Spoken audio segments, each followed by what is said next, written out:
La liste des 72 ONG habilitées à exercer au Cameroun est un document qui n'est malheureusement pas disponible pour le grand public. Une situation qui agace même les structures qui mènent des activités d'ONG au Cameroun. Il nous a été impossible d'en obtenir une copie pour ce reportage. Si vous venez dire qu'il n'existe que 72 ONG, d'abord, vous ne publiez pas la liste des 72 parce que nous qui suivons ce domaine, on a tellement cherché, on a attendu qu'elle soit publiée, elle n'a pas été. Ça démontre à souhait, n'est-ce pas? Les journalistes devaient se saisir de ça, de l'absence de transparence qu'il y a autour de la demande et de l'octroi. C'est une commission technique logée au ministère de l'administration territoriale qui étudie les demandes d'agrément des ONG ou de renouvellement. La loi de 1999 stipule que pour être agréé au statut d'ONG au Cameroun, toute association nationale ou étrangère doit justifier de 3 ans d'activité en plus d'être détentrice d'un agrément accordé par l'État.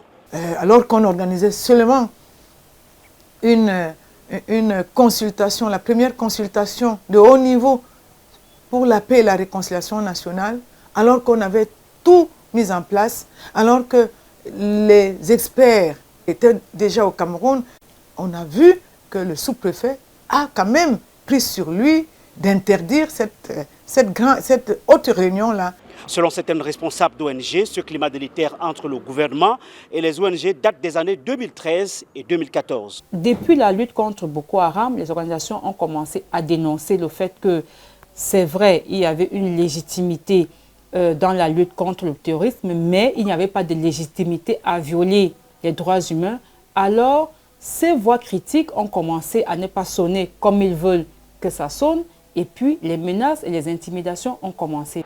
Pour l'heure, toutes les ONG qui opèrent illégalement au Cameroun ont été appelées à mettre un terme à leurs activités et à se conformer à la réglementation en vigueur.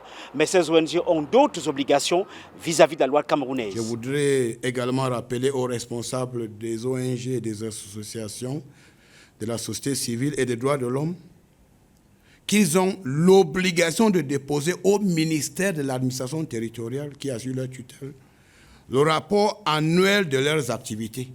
C'est une obligation légale.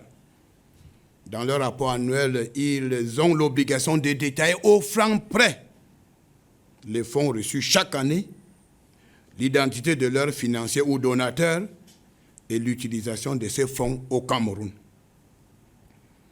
Nous devons aussi connaître les bénéficiaires de leurs actions sur le terrain, qui ne sauraient être des terroristes.